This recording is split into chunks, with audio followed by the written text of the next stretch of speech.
You're listening to Factual America. Maybe give us a little synopsis of the film and then tell us who Chuck Berry was. Well, Chuck Berry, I think, was the king of rock and roll because he performed and he wrote and he recorded. To me, just spending a little time on Chuck at this point, whereas Elvis didn't write, he performed and he recorded. And Little Richard, well, he sort of wrote, and but not to the extent that Chuck wrote. And so in a way, I just think that Chuck was the sort of king of rock and roll. He wrote with lyrics. He was a poet. And he invented many words, as it was pointed out, probably not in the Scrabble dictionary. And if you listen to those lyrics, they were pointed towards, for obvious reasons, because Chuck was a lot older than being a teenager, towards the teenage audience, which I really believe he created the teenager.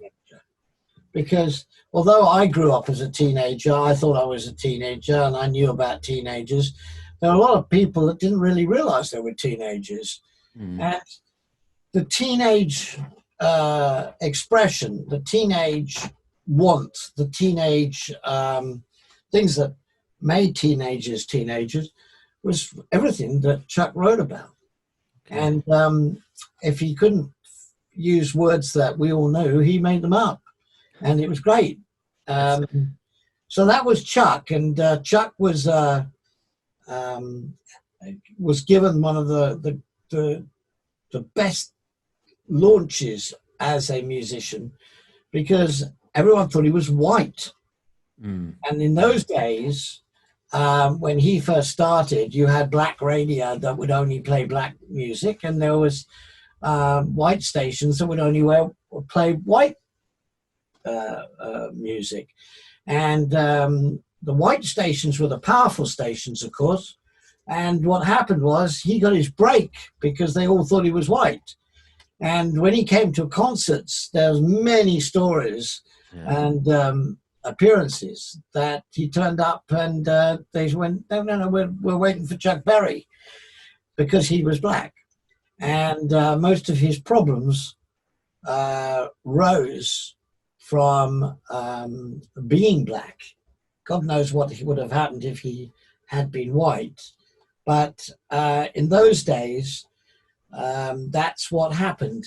And I believe he was one of those pioneers of being able to get rid of the racism, or start anyway, because I don't know whether you know anything about his performances, but I have visuals, and there's some visuals in the film that show archive footage of him basically going from one side of the stage to the other.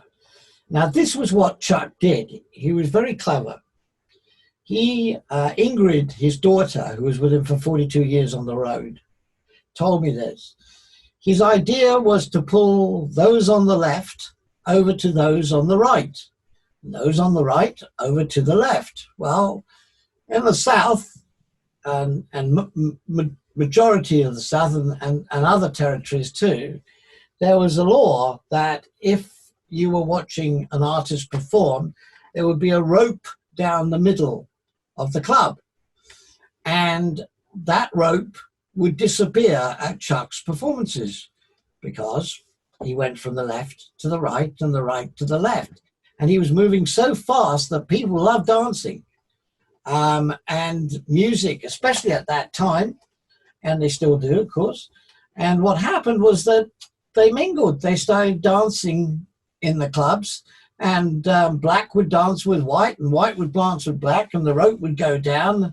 And there was always police at those venues, and they couldn't do anything about it because nobody could really work out where the rope was. And that's what actually happened. And I'm being the god of rock docs, as they now refer to me, and the press, experienced that in unfortunately not with Chuck, but when we were filming in the California deserts. We filmed at night, and in the open there outside, and it was so cold that that was one reason we did this. We put bins, big speaker bins, up in the desert, and at a gas station, which was the set. Right. And we, what we did was put Maybelline on and keep playing Maybelline. And I don't know whether you ever experienced this, but if you play Maybelline, you will never stand still. Yeah. And that's how we generated heat, with a couple of overcoats and sweaters and various other things. Yeah. And what we did was make, really remake the same thing that happened in those clubs, which basically tore down that barrier. Yeah. And eventually it collapsed. Not completely, but it collapsed. And racism, I believe, in all our ways, and I looked at Nat King, I did Nat King Cole, as you know, Yeah. was similar. He tackled the situation of racism in his own little way, or big way. And Chuck did the same. Yeah. Because he got himself into all sorts of pickle and got himself arrested on many occasions. And I'll talk about that later as we get into this conversation. Yeah. But that was the reason. You couldn't stand still listening to Maybelline.